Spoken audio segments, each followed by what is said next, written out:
آیت 187 احل لکم لیلۃ الصیام الرفث الی نسائکم، تمہارے لیے روزوں کے زمانے میں راتوں کو اپنی بیویوں کے پاس جانا حلال کر دیا گیا۔ مزید روزے کی تفصیلات یہاں پر بیان فرمائی جا رہی ہیں۔ مسلمانوں سے پہلے جن کے پاس شریعت موجود تھی وہ بنی اسرائیل تھے، یہودی تھے۔ جب مسلمانوں کے پاس قرآن میں کوئی حکم آ جاتا یا نبی اکرم صلی اللہ علیہ وسلم کوئی بات ارشاد فرما دیتے، مسلمان اسی کو فالو کرتے، دین کے معاملات میں قرآن اور سنت کی پیروی کرتے۔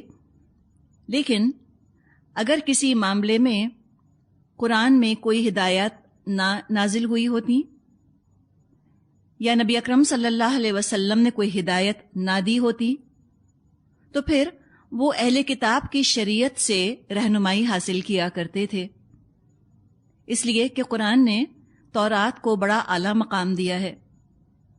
تورات اور انجیل کا بار بار ذکر آیا ہے قرآن میں۔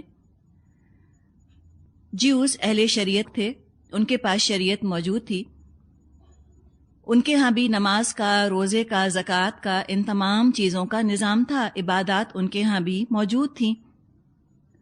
اور یہ سارے مونوتھسٹ ریلیجنز کے اندر جو بھی الہامی ادیان ہیں، جو وحی کے ذریعے سے دین لوگوں کو دیا گیا، ان میں یہ تمام باتیں مشترک رہیں ہمیشہ سے۔ دیکھیں ہمارے ہاں کیا ہوتا ہے، ایک افطاری ہوتی ہے، پھر ایک سحری ہوتی ہے نا۔ جو جیوز کے ہاں، یہودیوں کے ہاں روزہ تھا، ان کے احکامات بہت سخت تھے۔ ان کے ہاں یہ تھا کہ بس افطار کر لیا اور افطار کرتے ہی پھر دوبارہ سے روزہ شروع ہو جایا کرتا تھا۔ سمجھ آیا آپ کو؟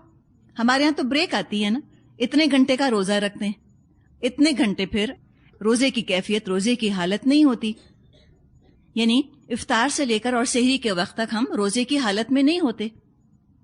لیکن یہودیوں کے ایسا نہیں تھا، ان کے ہاں افطار ہوتا تھا اور افطار کے بعد سے روزہ شروع ہو جایا کرتا تھا۔ پابندیاں بہت سخت تھیں۔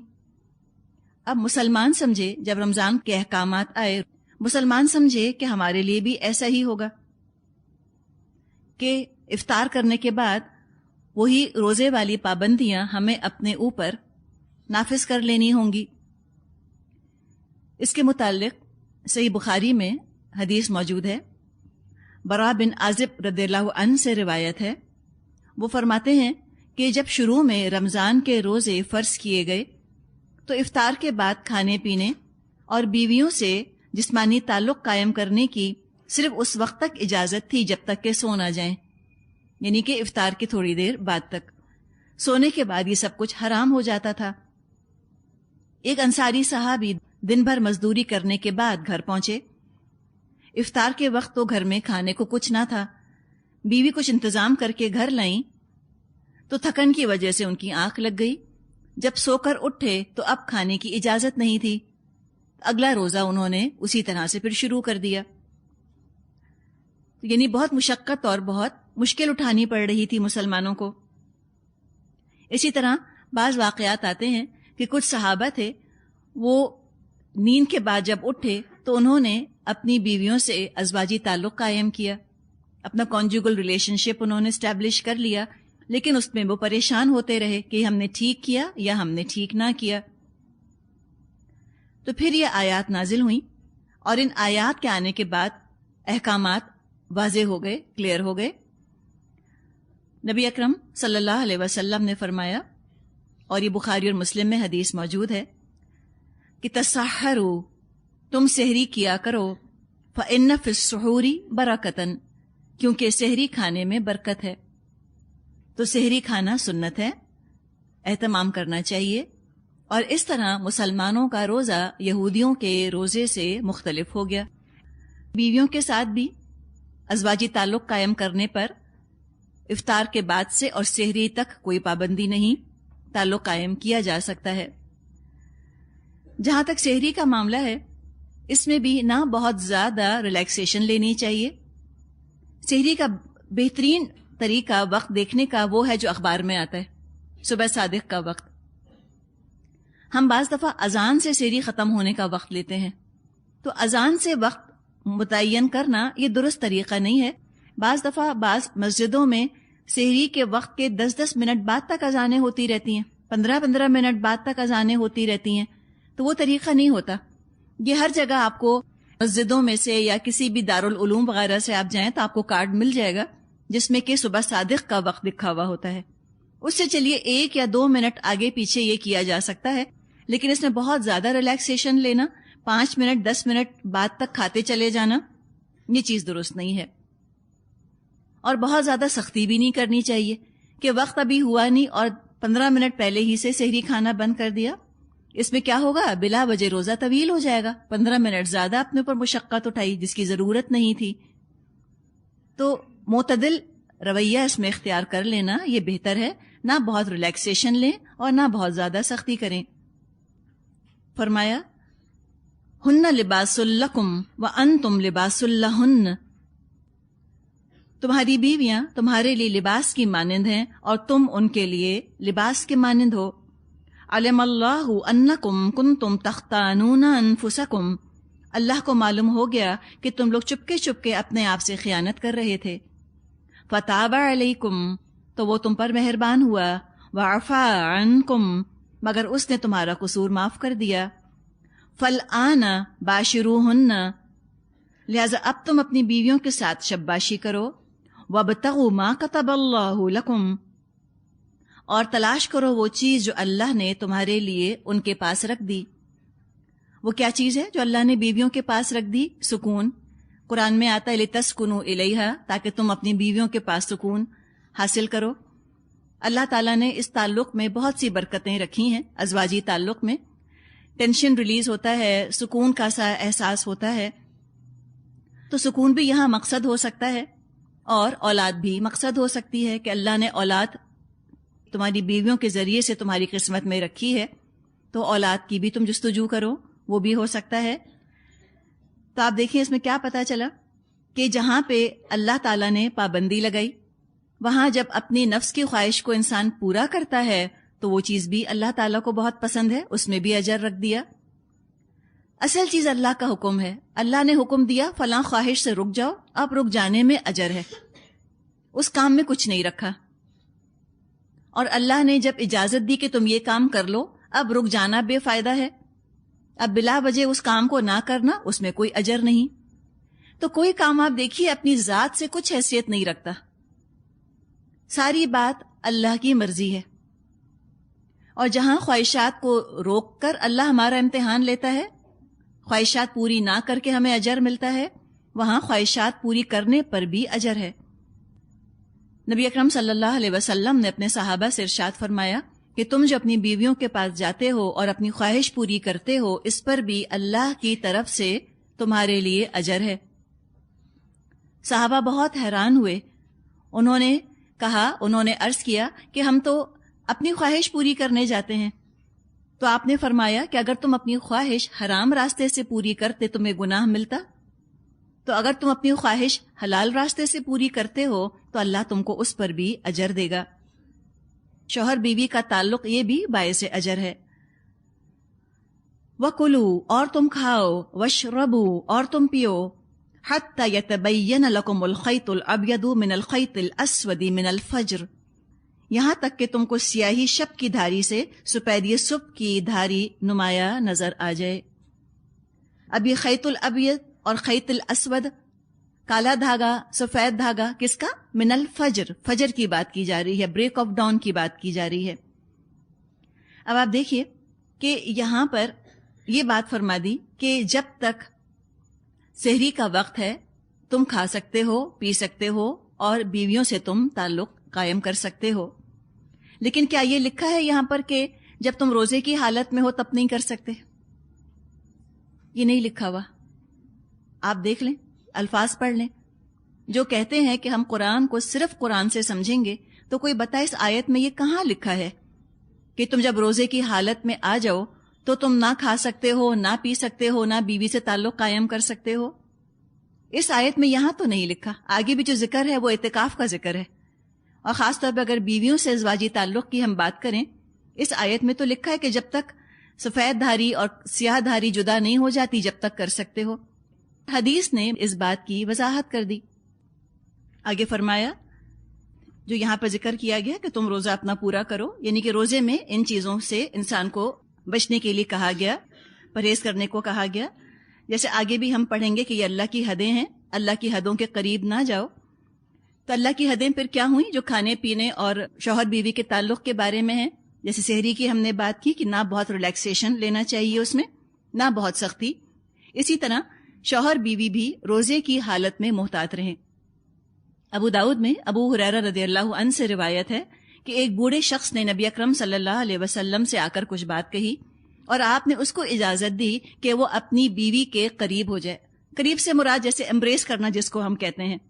بعض شوہروں کی ان کو عادت ہوتی ہے کہ وہ کوئی لسٹ کے طور پہ نہیں، کسی شہوانی جذبے کے تحت نہیں، آفس آتے جاتے جیسے ان کو عادت ہوتی ہے بیوی کو تھوڑا سا اپنے قریب کرنے کی. تو اس طرح ایک بوڑھے شخص نے اجازت مانگی کہ میں اپنی بیوی کو تھوڑا اپنے سے قریب کر سکتا ہوں، تو نبی اکرم صلی اللہ علیہ وسلم نے اجازت دے دی. ایک جوان شخص آیا، اس نے اجازت مانگی تو آپ نے اس کو اجازت نہیں دی. ایک ہی کام ایک کو اجازت دی ایک کو نہیں، اس لیے کہ جوان آدمی سے زیادہ خطرہ تھا کہ ہو سکتا ہے کہ وہ اپنے جذبات پر قابو نہ پا سکے اور وہ اللہ کی حد جو ہے وہ اس کو پار کر جائے. تو یہ اللہ کی حدیں ہیں، ان کے بارے میں محتاط رہنا چاہیے. کوئی کام ایسا انسان روزے میں نہ کرے جس سے کہ روزے کی روح متاثر ہو جائے. کوئی شہوانی فعل، کوئی شہوت والی بات، کوئی لسٹ والی بات، یا بہت زیادہ سحری اور افطار کے معاملے میں ریلیکس رہنا، یہ باتیں پسندیدہ نہیں ہیں.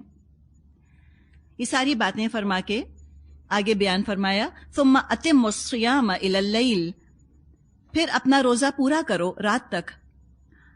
ولا تباشروہن وانتم عاکفون فی المساجد، اور جب تم مسجدوں میں معتکف ہو تو بیویوں سے مباشرت نہ کرو. یہ اعتکاف کی بات اب یہاں پر آ گئی ہے کہ جب حالت اعتکاف میں ہو، اور یہ اعتکاف مسجدوں میں کیا جاتا ہے. رمضان کے آخری 10 دنوں کا اعتکاف کرنا سنت ہے.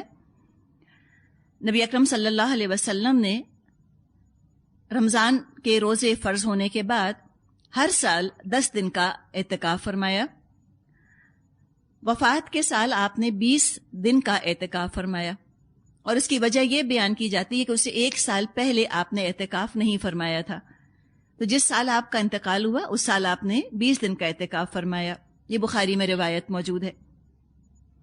مردوں کے لیے اعتکاف مسجدوں میں ہوتا ہے، اور اعتکاف کے دوران یہاں پر فرما دیا گیا کہ روزے کی راتوں میں بھی بیویوں کے ساتھ تعلق قائم نہیں کیا جا سکتا. کوئی شخص اگر اعتکاف میں نہیں ہے تو اس کے لیے پھر یہ پابندی بھی نہیں. اگر کوئی اعتکاف میں ہے تو پھر اس کو یہ پابندی آبزرو کرنی ہوگی. نہ صرف مرد بلکہ خواتین بھی اعتکاف کر سکتی ہیں. اگر مسجدوں میں اچھا انتظام ہے، سیکیورٹی ہے، ان کی حفاظت کا انتظام ہے تو مسجدوں میں اعتکاف کر سکتی ہیں، ورنہ گھر میں بھی وہ اعتکاف کر سکتی ہیں. فرمایا تلک حدود اللہ فلا تقربوها، یہ اللہ کی باندھی ہوئی حدیں ہیں، ان کے قریب نہ پھٹکنا. کذالک یبین اللہ آیاتہ للناس لعلہم یتقون، اسی طرح اللہ اپنے احکام لوگوں کے لیے بصراحت بیان فرماتا ہے تاکہ وہ غلط رویے سے بچیں. یتقون کا آپ دیکھیے پھر ذکر آ گیا، تاکہ وہ تقوی اختیار کریں. تو یہاں پر شوہر اور بیوی کی تمثیل دی جا رہی ہے، لباس کے ذریعے سے وہ تمثیل دی گئی ہے کہ فرمایا کہ وہ تمہارا لباس ہیں، تم ان کا لباس ہو. لباس انسان کی حفاظت کرتا ہے، انسان لباس کی بھی حفاظت کرتا ہے. ہم اپنے لباس کا خیال رکھتے ہیں کہ لباس ہمارا گندا نہ ہو، میلا نہ ہو جائے، بدنما یا خراب نہ ہو جائے.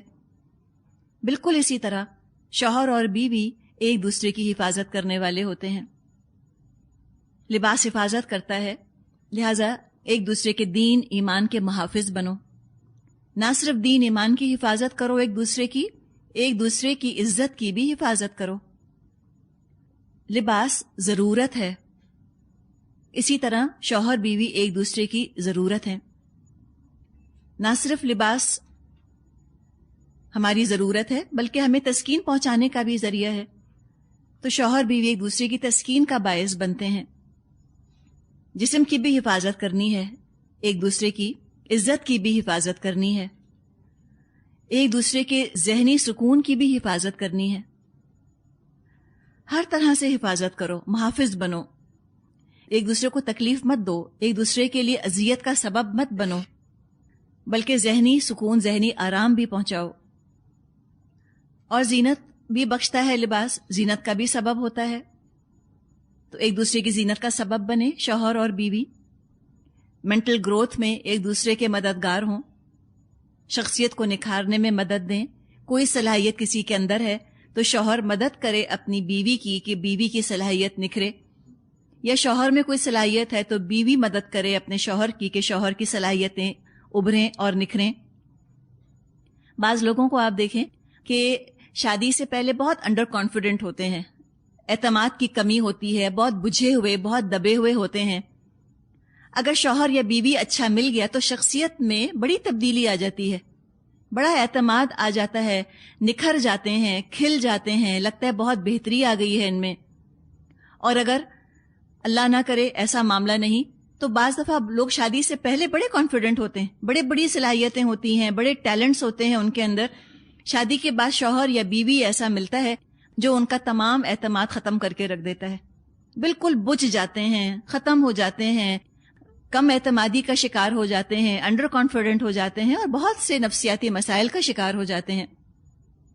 تو یہاں فرمایا کہ نہیں، تم کو تو حفاظت کرنی ہے دوسرے کی، تم لباس کی طرح ہو. نہ صرف لباس زینت بخشتا ہے بلکہ انسان کے عیب چھپاتا ہے لباس.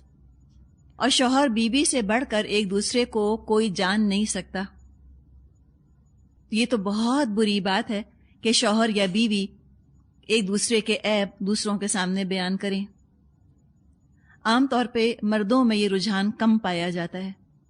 کم ہی ہوگا کہ جب شوہر اپنی امی اور اپنی بہنوں کے پاس بیٹھے ہوں تو وہ اپنی بیوی کی یا بیوی کے گھر والوں کی برائیاں کر رہے ہوں، یا اپنے دوستوں میں بیٹھ کے اپنی بیوی کو ڈسکس کر رہے ہوں.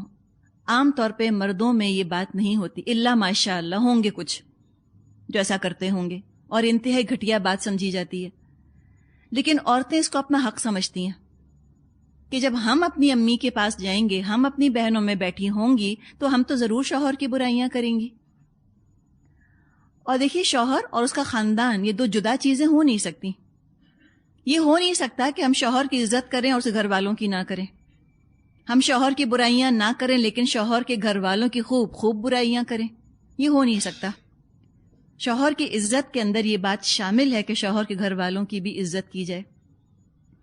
اگر شوہر کا عیب ڈھانکنا ہے تو شوہر کے گھر والوں کا عیب ڈھانکنا بھی ضروری ہے. اور شوہر کے لیے بھی نہ بیوی کی برائیاں کرے، نہ بیوی کے گھر والوں کی برائیاں کرے. انتہائی اخلاق سے گری ہوئی حرکت ہے.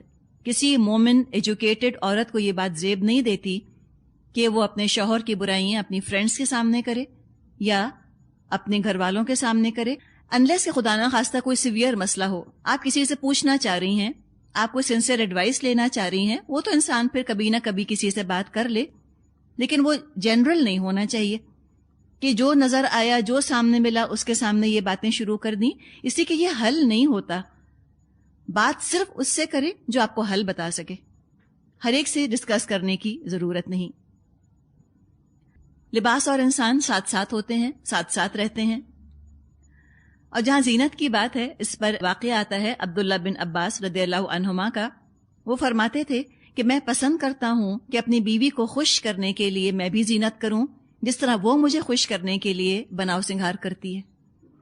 کیا پتا چلا عبداللہ بن عباس کی بیوی کے بارے میں کہ وہ صرف پارٹیز میں جانے کو تیار نہیں ہوتی تھیں، بلکہ جب ان کے ہسبینڈ گھر آنے والے ہوتے تھے تو وہ ان کے لیے بھی تیار ہوتی تھیں. اب ذرا اپنے آپ کے بارے میں سوچیں نا، جو آپ میں سے میرڈ خواتین ہیں، بتائیے کہ جب آپ کے ہسبینڈ گھر آتے ہیں اور وہ بیچارے جن کی شادی کو 20 سال یا 25 سال گزر گئے، وہ زیادہ سوچیں. ہم نیولی ویڈس کی تو بات نہیں کر رہے. یہ بتائیں جن کی شادی کو کافی عرصہ گزر گیا، 3-4 بچے ہو گئے، 4 بچوں کے باپ ہو گئے نا آپ کے ہسبینڈ. ایک زمانہ وہ یاد کریں جب چلے نکاح خالی ہوا تھا، رخصتی نہیں ہوئی تھی، پتہ چل جائے کہ آنے والے ہیں 2 گھنٹے پہلے، حال خراب، سمجھ نہیں آتا کیا پہنوں، اس کو فون اس کو فون، پوچھ کے، اور پھر گھنٹوں آئینے میں شکل دیکھنا، ہر اینگل سے کیسے لگ رہے ہیں. تو پھر کیا حال ہوتا ہے؟ منگنی کی ہم بات اس لیے نہیں کر رہے کہ منگنی کی شرعی حیثیت کوئی نہیں، لیکن آج کل لوگ نکاح کر دیتے ہیں نا، رخصتی نہیں ہوئی ہوتی. کتنا تیار ہوتی ہیں پھر. اور اب بتائیں، اب 20 سال گزر گئے، اب کیا؟ کبھی فکر ہوئی کہ ہسبینڈ گھر آئیں گے تو میں کیسی لگوں گی ان کو؟ کوئی بتائے تو ذرا آپ میں سے ہوتا ہے کیا ہے؟ یہ کہہ رہی ہیں کہ اگر ہم تیار ہو جائیں تو بچے پوچھتے ہیں آپ کہاں جا رہی ہیں. بالکل صحیح. اور میاں بھی ضرور پوچھیں گے کہ کہاں جا رہی ہو، کہاں سے آئی ہو، یہ بھی پوچھیں گے. وہ سوچیں گے بیچارے کہ میں 4 بچوں کا باپ، میری کیا حیثیت ہے کوئی میرے لیے تیار ہو. اچھا آپ میں سے بتائیں، آپ میں سے کتنی تیار ہوتی ہیں ہسبینڈ کے لیے؟ بہت افسوس کی بات ہے، اتنے تھوڑے سے نہیں. آج سے یہ حکم ہے، اسائنمنٹ ہے آپ کا کہ آپ کو اپنے ہسبینڈ کے لیے تیار ہونا ہے. فہم کے پرچے میں اس کے نمبر ہوں گے جی. اور تیار ہونے میں کیا آئے گا؟ اب یہ نہیں کہ سب بیوٹی پارلر پہنچ گئی تو فہم ہی رہ گیا ایک طرف. دیکھیں، ہم گھر کی خوشیاں چاہتے ہیں نا. ہمیں تصور یہ دیا گیا کہ وہ جب تک وہ ڈبیر کا ڈائمنڈ نہیں دیں گے نا، جب تک کوئی نہیں شادی اچھی. بیکار کی باتیں ہیں، اس سے کچھ نہیں ہوتا. ہم روتی دھوتی اس بات پر ہے کہ اینیورسری آئی تو کہ فلاں جگہ لے کر نہیں گئے اور فلاں چیز مجھ کو نہیں دی اور ویلنٹائن پر پھول نہیں لے کر آئے. ایک طلاق اس بات پر ہوئی ان کا کہ ویلنٹائنز ڈے پہ مجھے کچھ دیا نہیں. طلاق ہوئی ہے اس بات کے اوپر. اس سے شادیاں نہیں چلتی. شادیاں جو ہیں وہ روز مرہ کے معاملات سے چلتی ہیں. روز مرہ کی زندگی میں ایک دوسرے کے جذبات کا کتنا خیال ہے. دیکھیں، اللہ تعالیٰ نے ہمیں ایستھیٹک سینس دیا ہے نا، اس کا بھی خیال رکھنا چاہیے. صرف کھانا پینا تو ضرورت نہیں ہے. صرف شوہر کو یہ احساس دینا کہ آپ کی اہمیت ہے میری نظروں میں، میں خاص طور پہ آپ کے لیے تھوڑا سا وقت نکالتی ہوں تاکہ میں آپ کے لیے تیار ہوں. یہ بہت بڑی چیز ہے. ایک خاتون سے بات ہو رہی تھی، کہنے لگی وہ نوٹی کچھ نہیں کرتے. اب یہ تھوڑی کہ وہ روز قصیدے پڑھیں گے آپ کے آ کر اور ایک نظم آپ پر یا غزل کہیں گے کہ آج تم ایسی لگ رہی ہو. توقعات بھی تو اتنی ہوتی ہیں نا. تیار ہو کر آگے پیچھے پھریں گے اور جب کچھ کہا نہیں تو پھر منہ لٹک گیا، اب کل سے نہیں تیار ہوں گے. ارادہ کر لیا پکا نہیں. وہ قصیدے نہیں پڑھیں گے لیکن آپ کو ان کی آنکھوں میں چمک ضرور نظر آئے گی. وہ تھوڑی دیر زیادہ آپ کے پاس بیٹھنا چاہیں گے. تھوڑا سا انسان ایک پلیزنٹ احساس بھی تو دیتا ہے کسی کو. کتنا خوبصورت گھر کا ماحول ہوتا ہے کہ ہسبینڈ گھر آئے تو گھر بالکل پرسکون ہو. بیوی نے لپسٹک لگائی ہو، ریڈ لپسٹک تو آؤٹ آف فیشن ہی ہو گئی، اب کیا کریں اس کا. لیکن ریڈ لپسٹک کی برکتیں بہت ہوتی ہیں نا. موڈ بہت اچھے ہوتے ہیں، مزاج اچھے ہوتے ہیں. پرفیوم ہلکا سا لگا لیں، گھر کا پورا ماحول آپ دیکھیں بڑا پلیزنٹ ہو جاتا ہے. ایک دن نوٹ نہیں کریں گے، 2 دن نہیں کریں گے، کیسے ہو سکتا ہے کہ وہ بالکل نوٹ نہ کریں ان چیزوں کو؟ چاہے منہ سے نہ کہیں لیکن احساس ان کو ہوگا. ٹھیک ہے، تو یہ چیز بہت اہم ہے، بہت ضروری ہے. عبادت سمجھ کے کریں یہ چیز. شوہر کے لیے تیار ہونا، اس کا بھی بڑا اجر ہے. ہر طرح سے شوہر کی حفاظت کرنی ہے. اب وہ آ رہے ہیں گھر تو بل بورڈز دیکھتے ہوئے آئے. وہ ہر جگہ آج کل کو ورکنگ انوائرمنٹ ہے. آفیسز کے اندر، آفیسز میں عورتیں خیال رکھتی ہیں اپنا.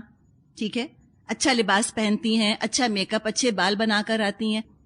وہاں سے وہ گھر آئے تو ایک عدد بیوی جو ہے ان کی اپنی، اب وہ سر جھاڑ اور منہ پھاڑ اور بچوں پر چنگھاڑتی پھر رہی ہے یہاں سے وہاں. تو پھر کہتے ہیں کہ بدل گئے، جادو کر دیا کسی نے. تو بہترین کپڑا آپ کا، بہترین لباس، بہترین میک اپ، بہترین پرفیوم اور بہترین مسکراہٹ. کسی اور سے فون پر بات کریں گے تو وہ شہد ٹپکے گا ہماری آوازوں سے. اور میاں کچھ پوچھ کے تو دیکھے، ایسے کاٹ کھانے کو دوڑتے ہیں اس کو، پھر بات ہی نہیں کرتے نا. تو پھر کہتے ہیں کہ بدل گئے، پہلے جیسے نہیں رہے. ہاں، ساس نے جادو کر دیا ہوگا. یہ نہیں سوچتے کہ میرے حلیے نے جادو کیا. جب میں ینگ تھی، جب نئی نئی شادی ہوئی تھی، میں کیسے تیار ہوا کرتی تھی، کیسا پلان بناتے تھے، اب یہ پہنیں گے اور اب یہ پہنیں گے، اور کیسے ویٹ پہ نظر بھی رکھتے تھے، ویٹ کنٹرول کر کے رکھتے تھے. اب وقت کے ساتھ ساتھ سب بھول گئے.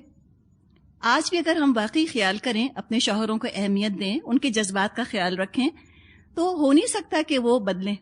انشاءاللہ اللہ نے چاہا نہیں بدلیں گے. شادی کو چاہے آپ کے 25 سال گزر جائیں، چاہے 30 سال گزر جائیں، وہ یہی آپ سے کہیں گے کہ آج بھی تو مجھ کو اتنی اچھی لگتی ہو. اور کہنا چاہیے، آپ بھی کہیں. یہ تو وہ رشتہ ہے جس میں کہ اللہ تعالیٰ نے جھوٹ بولنے کی بھی اجازت رکھی ہے. آپ اس رشتے میں جھوٹ بھی بول سکتے ہیں ایک دوسرے کو خوش کرنے کے لیے. اب آؤٹ رائٹ جھوٹ کی بھی بات نہیں کہی جا رہی، چھوٹی چھوٹی باتیں. شوہر کہتے ہیں بیوی سے کہ تم میں تو کوئی چینج ہی نہیں آیا، تم تبھی بھی 21 کی لگتی ہو، اب آپ کہیں جھوٹے، اس کی کیا ضرورت ہے؟ آپ کہیں ہاں بالکل ٹھیک کہہ رہے ہیں آپ. پھر بہت پریشان ہو کر پوچھتے کہ دیکھو میرے بال گر گئے نا. آپ کہیں بالکل نہیں، آپ کو کیا ضرورت ہے سچ بولنے کی ان چیزوں میں. تو میں تو حیران ہوئی تھی جب مجھے پتا چلا کہ شوہر بیوی کے رشتے میں جھوٹ کی اجازت ہے. اس لیے کتنی نفرت بیٹھ جاتی ہے نا جھوٹ کے بارے میں سن سن کے. لیکن یہ پلیزنٹنس، چھوٹی چھوٹی کرٹسیز، ایک دوسرے کا دل رکھنے کے لیے. تو سب سے زیادہ تو شوہر اس قابل ہے کہ اس کے لیے سجا جائے، اس کے لیے زینت اختیار کی جائے، اس کو خوش رکھا جائے. اور سب سے زیادہ بیوی اس قابل ہے کہ شوہر جو ہے وہ اپنی بیوی کے لیے ہار سنگھار کرے اور بیوی کے لیے وہ زینت اختیار کرے. تو لباس اور جسم جیسے ساتھ ساتھ ہوتا ہے، ایسے شوہر بیوی ساتھ ساتھ جب رہتے ہیں تو زندگی میں رونق ہوتی ہے، کمفرٹ ہوتی ہے، ایک دوسرے کی ضرورت بن کر وہ رہیں. آگے فرمایا آیت 188 وَلَا تَأْكُلُوا أَمْوَالَكُمْ بَيْنَكُمْ بِالْبَاطِلِ وَتُدْلُوا بِهَا إِلَى الْحُكَّامِ لِتَأْكُلُوا فَرِيقًا مِّنْ أَمْوَالِ النَّاسِ بِالْإِثْمِ وَأَنْتُمْ تَعْلَمُونَ. اور تم لوگ نہ تو آپس میں ایک دوسرے کے مال ناجائز طریقے سے کھاؤ، نہ حاکموں کے آگے ان کو اس غرض کے لیے پیش کرو کہ تمہیں دوسروں کے مال کا کوئی حصہ ظالمانہ طریقے سے کھانے کا موقع مل جائے. تقوی کی بات کی گئی اور تقوی حاصل کرنا ہی دراصل روزے کا مقصد بتایا گیا. جب تقوی حاصل ہوگا تو یقیناً حلال روزی کی طرف انسان کی توجہ جائے گی اور حرام مال سے انسان بچنا چاہے گا. باطل دراصل حق کا اپوزٹ ہے. باطل ہر اس چیز کو کہا جاتا ہے، ہر وہ طریقہ جو عدل، انصاف، شریعت اور سچائی کے خلاف ہو. اس آیت میں آپ دیکھیں کہ عبادات کا تعلق معاملات سے جوڑ دیا گیا ہے. جیسے آیت بر میں ہم نے دیکھا تھا، عبادت کا ذکر ختم ہوا، فوراً معاملات کا ذکر شروع ہو گیا، تاکہ انسان کے ذہن میں یہ بات رہے کہ اللہ کی اطاعت صرف رمضان اور مسجد کی حد تک نہیں ہے، بلکہ پوری زندگی میں اس کو پھیلانا ہے. تو روزے کی حالت میں جب اللہ کے کہنے پر حلال چھوڑ دیا تو باقی زندگی میں آخر حرام پر قائم رہنے کا کیا سوال پیدا ہوتا ہے. باطل مال میں جھوٹ بول کر حاصل کیا گیا مال بھی آتا ہے، باطل ہے، یا خیانت، یا رشوت لینا، یا سود یا جوا، یا چوری، یا اور ناجائز کمائی کی ساری قسمیں اس میں آ جاتی ہیں. جو لفظ یہاں پر استعمال ہوا تدلو، ادلا، الف دال لام الف حمزہ، ادلا، سورہ یوسف میں بھی انشاءاللہ ہم یہ لفظ پڑھیں گے. ادلا کے اصل معنی ہیں کنویں میں ڈول ڈالنا. جب ڈول ہم ہاتھ سے پھینکتے ہیں تو یوں محسوس ہوتا ہے نا کہ ڈول چلا گیا، لیکن کیا ہوتا ہے، پانی سے بھرا ہوا واپس آ جاتا ہے. تو اس آیت میں ذکر رشوت کا کیا جا رہا ہے. جب رشوت دی جاتی ہے تو لگتا ہے کہ رقم ہاتھ سے چلی گئی، لیکن وہ بہت سا منافع لے کر واپس آ جاتی ہے، حکام تک پہنچتی ہے اور حکام سے بہت سا فائدہ حاصل ہو جاتا ہے.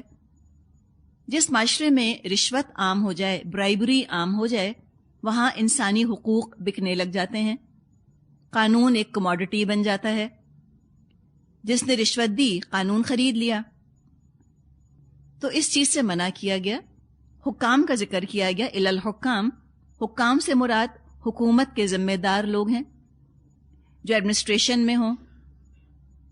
کوئی قانون اپنی طرف کروا لیا یا ایگزمپشن لے لی، یا کورٹ میں جج وغیرہ کو یا وکیل کو رشوت کھلانا، یہ سب چیزیں قطعاً حرام ہیں اور منع ہیں. ہو سکتا ہے جج کو غلط حقائق بتا دیے، غلط فیکٹس بتائے اور فیصلہ کسی اور کے حق میں کروا لیا، تو اس طرح کا فیصلہ بھی حرام ہی ہوگا. جج بھی انسان ہے، وہ بھی لوگوں سے باتیں سنتا ہے، حقائق سنتا ہے، فیکٹس سنتا ہے، تو وہ فیصلہ کرتا ہے. عالم الغیب تو نہیں ہوتا جج. تو جو جج کو غلط انفارمیشن دے کر غلط فیصلہ کرواتا ہے تو جج کا فیصلہ اس پیسے کو جائز نہیں کرے گا اگر انسان خود جانتا ہے کہ میں نے ناجائز کام کروایا ہے. بخاری اور مسلم میں نبی اکرم صلی اللہ علیہ وسلم کا قول موجود ہے. عربی لوگوں کے فیصلے کیا کرتے تھے اور نبی اکرم صلی اللہ علیہ وسلم ایک جج کی حیثیت سے ہوتے تھے، لیکن آپ بھی عالم الغیب تو نہیں تھے. جو آ کر جو بات بتاتا تھا آپ اسی کی روشنی میں اپنا فیصلہ کیا کرتے تھے. تو آپ نے فرمایا میں ایک انسان ہوں اور تم میرے پاس اپنے مقدمات لاتے ہو، اس میں یہ ہو سکتا ہے کوئی شخص اپنے معاملے کو زیادہ رنگ آمیزی کے ساتھ پیش کرے اور میں اس سے مطمئن ہو کر اس کے حق میں فیصلہ دے دوں جو اس کا حق نہیں تھا۔ اب کوئی یہ نہ سمجھے کہ چونکہ اللہ کے رسول نے ہم کو دے دیا تو ہمارا ہو گیا اور جائز ہو گیا، نہیں۔ فرمایا جو اس طرح غلط فہمی میں مجھے مبتلا کر کے یعنی فیصلہ کرواتا ہے تو یاد رکھو اس صورت میں جو کچھ اس کو دوں گا وہ جہنم کا ایک ٹکڑا ہوگا۔ سعد بن ابی وقاص رضی اللہ عنہ نے نبی اکرم صلی اللہ علیہ وسلم سے درخواست کی کہ آپ میرے لیے دعا کیجئے، میں مقبول الدعا ہو جاؤں، یعنی میری دعائیں قبول ہونے لگ جائیں۔ آپ نے فرمایا سعد اپنا کھانا حلال اور پاک بنا لو، مستجاب الدعوات ہو جاؤ گے، یعنی تمہاری دعائیں قبول ہونے لگیں گی۔ قسم ہے اس ذات کی جس کے قبضے میں محمد کی جان ہے صلی اللہ علیہ وسلم، بندہ جب اپنے پیٹ میں حرام لقمہ ڈالتا ہے تو 40 روز تک اس کا کوئی عمل قبول نہیں ہوتا، اور جس شخص کا گوشت حرام مال سے بنا ہو اس گوشت کے لیے تو جہنم کی آگ ہی لائق ہے۔